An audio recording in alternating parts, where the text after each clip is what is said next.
La parole est à Monsieur Damien Abad. Oui. Merci beaucoup, Monsieur le Président. Ma question s'adresse à Madame Sylvia Pinel, ministre déléguée à l'artisanat.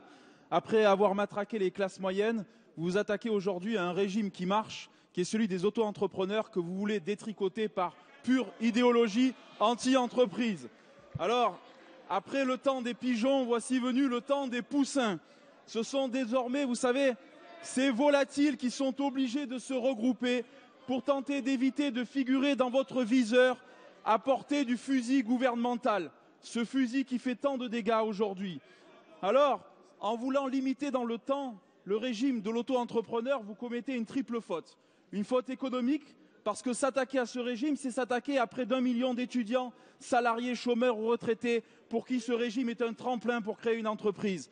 Mais c'est aussi une faute sociale, parce que c'est prendre le risque de se priver de jeunes qui ont du talent et de personnes sans activité, qui ont des idées, de bénéficier d'un statut qui offre un peu de souplesse. Et puis c'est aussi une faute morale, car à travers cette réforme, vous démontrez chaque jour que vous n'avez rien compris au monde de l'entreprise et que vous n'avez ni la culture d'entreprendre, ni l'esprit d'initiative. Alors, ne nous jouez pas, Madame la Ministre, le refrain des artisans contre les entrepreneurs, parce que les artisans, ce sont des entrepreneurs, et parce que depuis que vous êtes aux manettes, vous n'avez eu de cesse de mettre à mal le monde de l'artisanat par des hausses de charges, par des hausses de TVA, quitte à favoriser le travail au noir dans notre pays. On se calme. Alors, Madame la Ministre, à question simple, je vous demande une réponse simple. Pouvez-vous nous dire, devant la représentation nationale, si, oui ou non, vous renoncez à votre projet de limiter dans le temps le statut d'auto-entrepreneur? Merci. La parole est à Madame Sylvia Pinel, ministre de l'Artisanat, du Commerce et du Tourisme. Merci, Monsieur le Président. Mesdames et Messieurs les députés, Monsieur le député, je regrette que vous abordiez cette question importante sous l'angle de la polémique, de la caricature. Ce que le gouvernement a proposé et mis sur la table, c'est un certain nombre d'orientations qui sont aujourd'hui soumises à la concertation avec l'ensemble des acteurs.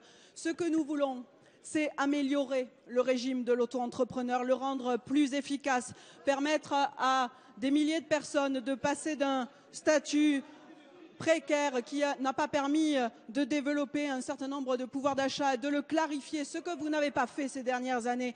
Donc cessez toute polémique et essayons de travailler ensemble sur un sujet qui est particulièrement important.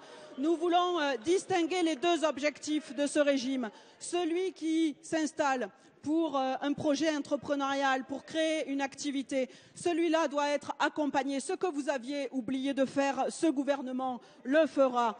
Nous allons aussi clarifier la situation de ces milliers de personnes qui exercent une activité complémentaire pour leur permettre de dégager un revenu d'appoint pour compléter leurs revenus et préserver leur pouvoir d'achat.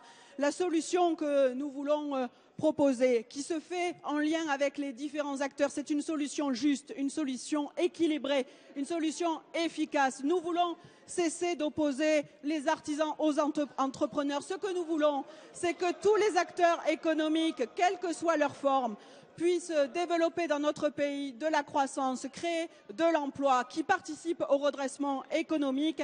C'est cela que nous faisons. Je recevrai jeudi l'ensemble des organisations professionnelles pour affiner les propositions que nous avons mises sur la table et comme chaque fois, nous le ferons avec méthode dans le dialogue pour renforcer l'économie de notre pays.